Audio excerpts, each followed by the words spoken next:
to Inkquiring Minds. My name is Doug and I'm back with another Pen Resurrection Sunday video. Today I thought I'd do something I've never done before, and that is to repair a Sheaffer Inlaid Gold Nib. This is not a Sheaffer, but I got 3 pens from a viewer named Janet Tratt. Thank you, Janet. She kindly offered to send me a couple of pens that she had that she wanted to donate to the channel, and I very much appreciate that. One was this Parker 51.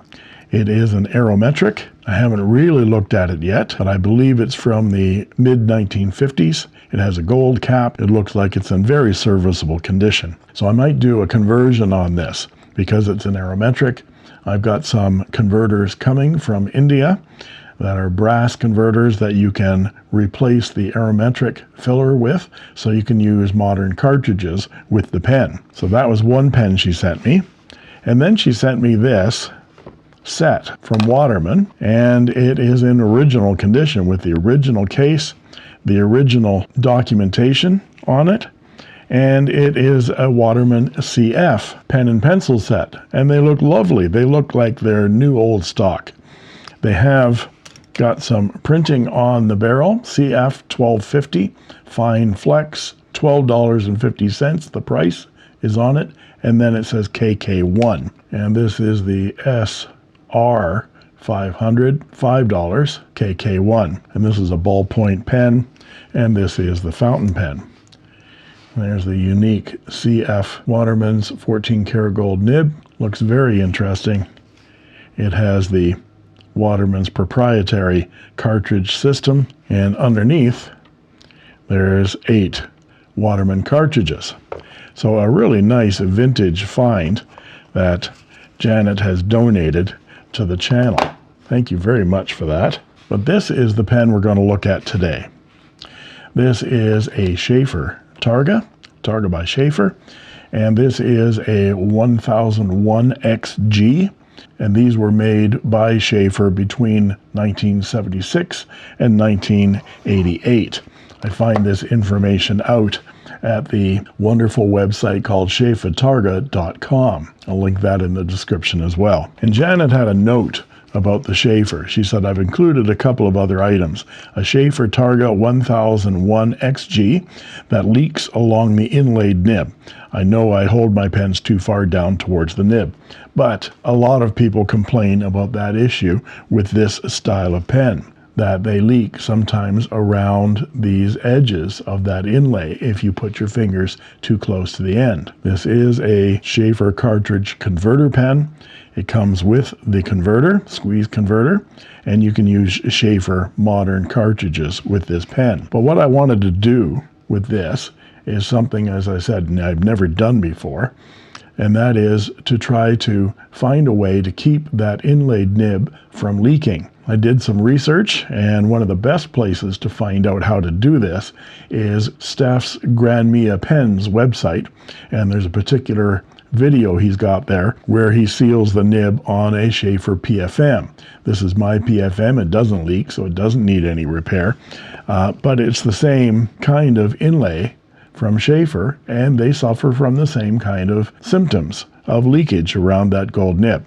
And they're not easy to repair, but Steph shows a great video of him going through the process of taking the PFM apart and sealing the nib with Captain Tolley's creeping crack cure. So that's what I'm going to do. I'm going to try to take this pen apart by disassembling that nib, getting the feed out, and then going at those seams with some Captain Tolley's to see whether I can seal the nib from leaking. I determined that it was leaking by putting a tissue over top of that inlay with the pen full of ink, and I figured out that this nib is leaking right there, there, and there on those points of that diamond shape. It's not leaking along the sides at all, but some do, and I'll probably seal this as well as these edges. So let's get to it right now. So here are the parts of the Sheaffer Targa, the barrel, the cap, the converter, and it's taken me a couple of hours of soaking and heating, which I didn't film because it's really boring, but it took quite a bit of heat to get that adhesive off of there. This is where the tail end of the section comes apart from the front end of the section, these threads here into that plastic. And there's quite a good sealant adhesive on those threads on the inside. You can see the remnants of it right in there and some of it on the threads here. But what I did was I heated that bit right up there with my heat gun. I had the converter in the tail end of the section to give it some leverage, and also when I'm squeezing on this, I wanted some mass in there to keep that from deflecting or from deforming when I squeezed on it. So I got it quite hot. I'm not going to put those threads back in yet all the way because it'll just reseal. But then I took some plastic tubing while it was hot and put it over the front of the section and a little bit over this tailpiece, right over this bit right here, there, like that. So I could grip with my gripper material on both of these and just kept twisting and twisting and twisting. And then I'd take it all apart again, take the tubing off, put the converter back in, and heat it some more. Just when I was ready to give up, it actually moved a little bit, but it took quite a bit. And I was worried about deforming that plastic. And I didn't want to take it all apart before I got the camera on it because I want to show all these different parts. The converter, the middle part of the section, the plastic ring, the gold ring, this little collar at the back of the feed, which has the piercing tube for the cartridge, if you're using a Sheaffer cartridge. This piece is keyed. It only goes in one way. So when you turn the nib up and you turn this around, it'll go in just like that. There's a little keyed piece right there that slips in only one way. So there's that piece. And then there's the feed itself, which is right here, and there's the tail end of it. Don't pull on this. I found it was quite stuck, and so I put it into my knockout block like this, and then took a rod right on the top flat part of that feed and tapped it very, very gently until it gave way. And there's that feed. And it's really important to line them up this way, the way they came apart. There's also an extra piece right here. There's this rubber gasket. It's attached to that feed. It doesn't look like it's worn at all. And so I'm not even going to take it off, but it actually comes off and you can replace that seal. So there's the nib unit, the feed, the gasket, the piercing tube, the gold ring, the plastic washer, the section tail unit, and the converter. I'm going to take a picture of this and annotate it so that I remember when I want to put this all back again. Now that I've got the nib free, I can go at sealing that nib from leaking. The way this nib is put together, it is crimped right there with a little tab on both sides. See the little gold tab? And so that's a possible leak point as well. So I'm going to go through the process that I learned from Steph at Grand Mia Pens when he was doing a Sheaffer PFM. It's the same deal with this diamond inlaid nib. The Targa nib is just slightly slimmer and smaller. Here's my PFM right here. The PFM comes apart differently because this is a snorkel filler, where the Targa is a cartridge converter fountain pen. So I'm going to go through the process that Steph showed in the video that I'll link in the description below. But he uses Captain Tolley's creeping crack cure, and we're going to use a syringe, and we're going to lay in layers of sealant. We're going to lay it in, let it dry, lay in another layer, let it dry, and so forth until we seal that nib. But I think this nib has the issues right there on that diamond pattern. So we'll do that, and it will take probably a couple of days of work. So I've decided that I'm going to try to polish up this section first before I try the sealant on that nib, because I don't want to do too much to it after I've sealed it, as I don't want to break that seal. And there's years worth of scratching from capping and uncapping this section. So I'm going to try to go at this with some micro mesh to see what I can do, I'm going to try to avoid the gold until we get to some of the more finer micro meshes. Then we'll polish up the gold with it. There's a little bit of an abrasion on that plastic right there. I'm going to try to get that out with polishing compound rather than micro mesh. So there's the nib all shined up.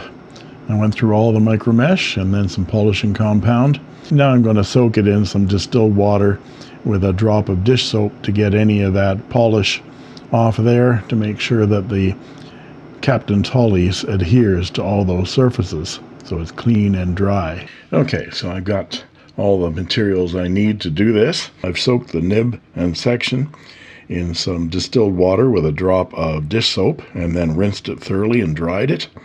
And I've set it on this bit of blue tack right here that'll hold it in place while I apply some of the Captain Tolley's. If you look at this USB microscope video footage that I shot, you'll see where the nib is attached to the plastic section, there's a sealant, and you can see that there's a bit of a break right there in that sealant. And I'm thinking that's where most of that ink seeps up into that area right there, so it comes out on that little black diamond in the center of that nib. But I'm going to add some Captain Tolley's to that area right there, and those two little crimps as well, because those are seep points for ink. And we're going to leave it for 30 minutes. Then I'm going to come back and do another small coat right there, leave it for 30 minutes. Then I'm going to turn the nib over. I'm going to do the edges of the nib where it meets up with the plastic all the way around. And I've got a damp cloth here to wipe off any excess. I've got a actual non-blunt end syringe, but a real syringe here. So you have to be very careful here. This is a very sharp object, and I'm going to suck some of that Captain Tolley's up into my syringe and then carefully squeeze out some of the sealant along there. So I'm going to shake this stuff up first and then open it up, and that should be more than enough of that milky stuff to seal it up. I'm wearing my head loop on this, and I'm just going to squeeze out a little bit along that seam. See if I can get my camera closer. I'm getting too many bubbles. You can see how it wicks up in there. Just going to try to put a little drop right there on that crimp, a little tab right there, and then roll it to the other side. Get some up on that tab as well. And I'm just going to seal my hypodermic. Maybe absorb a little bit of that around that breather hole. So we'll let that sit for 30 minutes. Set the timer, come back, and I think I'm going to repeat that again, because I think this is the crucial place right here. And then we'll come back and turn it over and do it again on the top side of the nib. Okay, I'll give it another treatment here. Just a little dab will do ya. Get a bead and just touch it and let it seep into that crack. And turn it this way again, get some more on that little tab. Back this way, get that little tab as well. I'm using a damp cotton swab just to make sure that that breather hole is clear of any Captain Tolley's. Now we'll set the alarm for 30 minutes, and then I'll turn it over and do the other side. Okay, now I'm going to see whether I can drop a bead all the way along that inner seam and on the outer ones as well.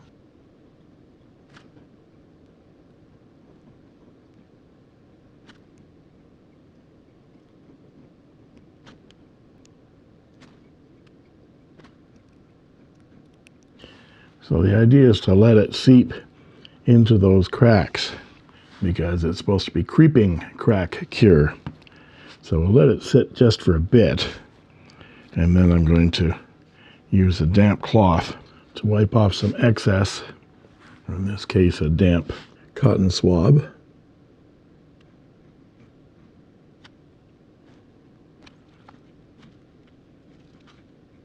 And we'll let that dry, and we'll repeat it in 30 minutes. Okay, after 30 minutes, we'll do this again. And then after this, we'll let it sit overnight.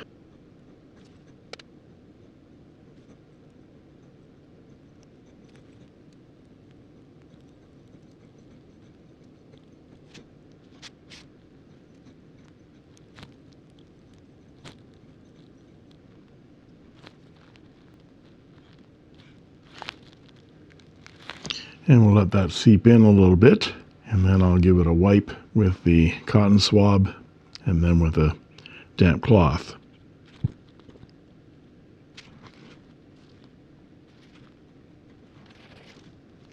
There, now we'll let that sit overnight, and we'll come back and put it back together again and check it for leaks, and then we'll polish up that nib again to get any excess of that Captain Tolley's off of there. And it's the next day, and here is the nib after drying overnight.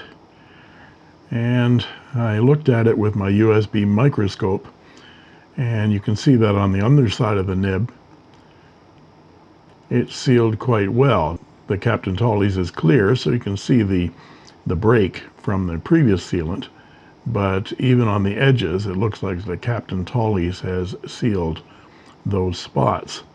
On the top, I'm not so sure. That diamond shape looks like it has some spaces in it. But I'm going to go ahead and put this nib unit back together again, put the pen together and fill it with some ink. I'm not going to polish out any of those rough edges of the Captain Tolley's yet. I want to see whether it still leaches ink out of those little spots right there first.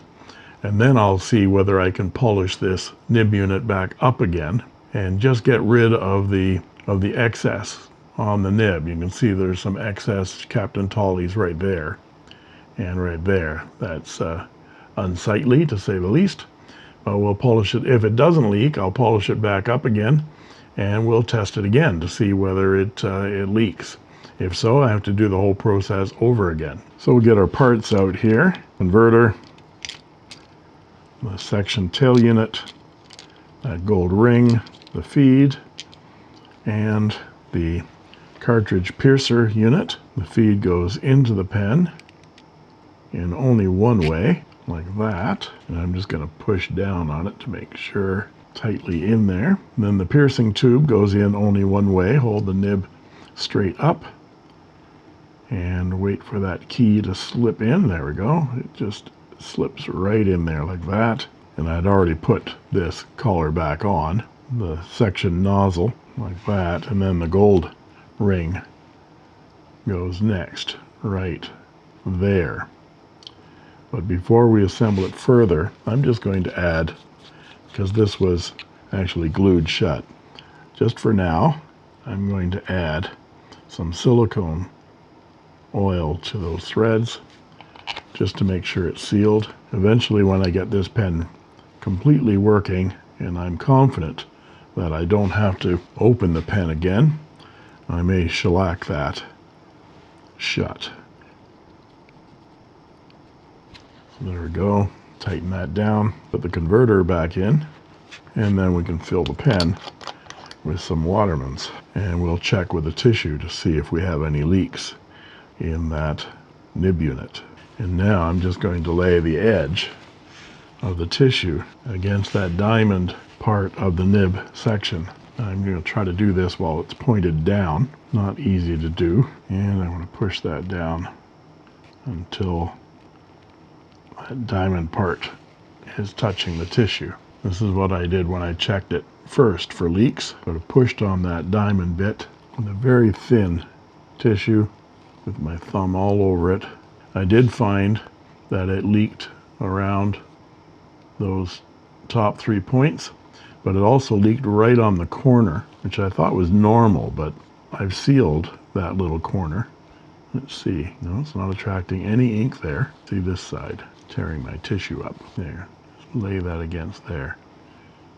Yeah, it leaked quite a bit right there, and it's not anymore. I'm just going to hold it with the nib down and my thumb on that tissue on top of that diamond part, just to be sure. Nope, not a drop of ink. Well, I think that's successful. Now the key is, can I polish out that Captain Tolley's with some polishing compound without disturbing that seal? We'll check that next.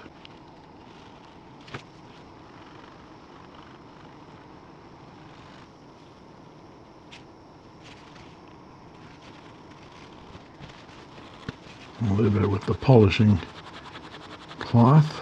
So I've got some that polishing compound into the feed, so I'm going to rinse this out, put it in the pen flush again, and dry it, and then fill it up with ink again, and we'll see whether that seal has held. Also, this nib needs a little bit of attention as it's slightly misaligned, so I'll do that adjustment as well. You might be able to see those tines are slightly misaligned. Okay, let's try this again. I'm going to cover up that diamond shape, press my finger on it, holding the nib down, and even on the edges there. Oh, I got it into the feed. To be careful. You want ink in the feed, but not on those seams. Looks pretty good. So now I'm just going to adjust those tines. Yeah, it's quite misaligned, quite significantly. So I'm going to work on this off camera. Okay, I've worried it back and forth. I've worried that, and I say worry because I'm just sort of massaging that one tine up and that other tine down very carefully with my fingernails until they come into alignment. It feels like it's pretty good right now. Now that they're aligned, I can probably smooth that surface a little bit. Looks like there's a little bit of pitting on the top side, so I might give it a little 12,000 grit micro mesh to polish it up, and then we'll ink it up and do a writing sample. There we are with the pen back together again. Yeah, that's very nice. A little bit of 12,000 grit polishing.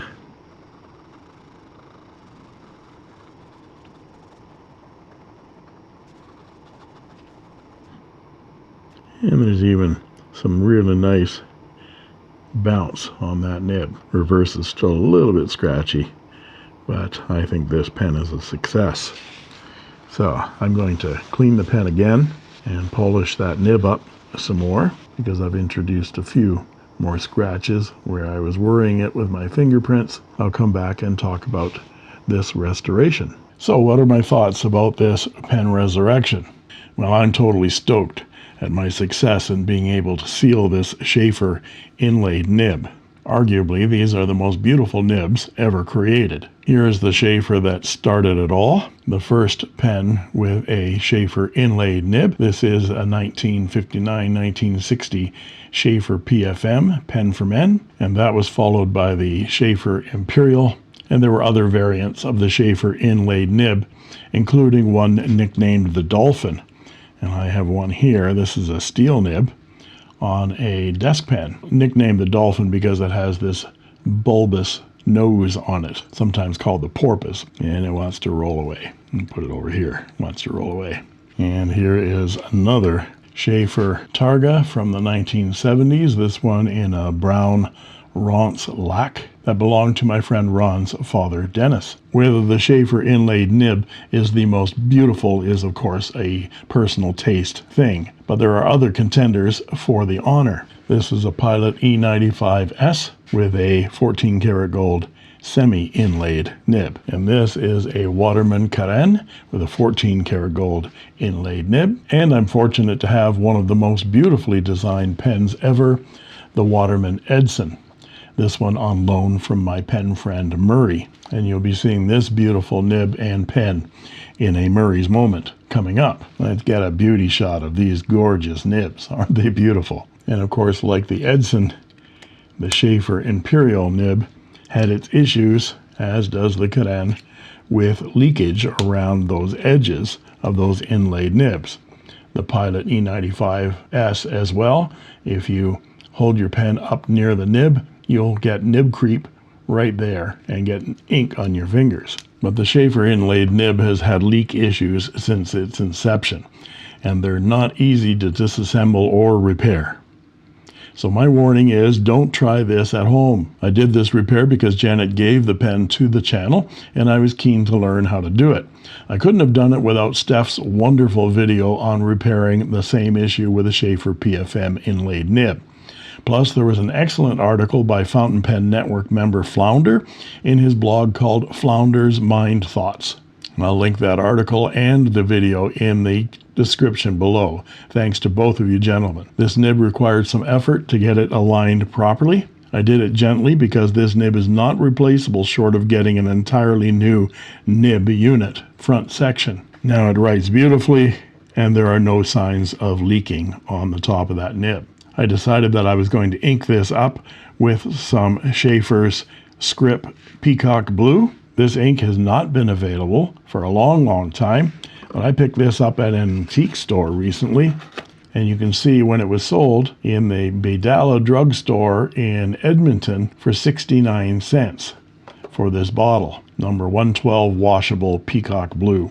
This is the ink that got me into being enamored of fountain pens back when I was in grade 7 or 8. I had a Sheaffer student pen and had this ink in cartridges. The ink bottle itself has a really cool feature. They tell you to tighten the cap, turn the ink bottle upside down, then you open it, and there's a little glass reservoir right there that you can always get the last bits of ink out of. I wish some ink companies would copy this. It has a nice wide opening for any pen that you care to put in there, and this ink reserve well right here is wonderful, as is this ink. The closest match that I can find to this Peacock Blue from the 1970s is Lamy Turquoise. It's close, no direct match. Janet asked that I use the sale of these pens that she donated to support the channel. So since I already have a marvelous Sheaffer Targa right here, I'm selling this one for $100 US plus shipping. If you're interested in purchasing it, send me an email at inkquiringminds@gmail.com with your name and your address, and I'll get you a shipping quote as well as instructions on how to pay my PayPal. And there you have it. Thanks ever so much to Janet Tratt for sending me these wonderful pens in support of my channel. This one was a challenge, and I'm really glad I was able to take it on. And that just leaves it for me to say, thank you.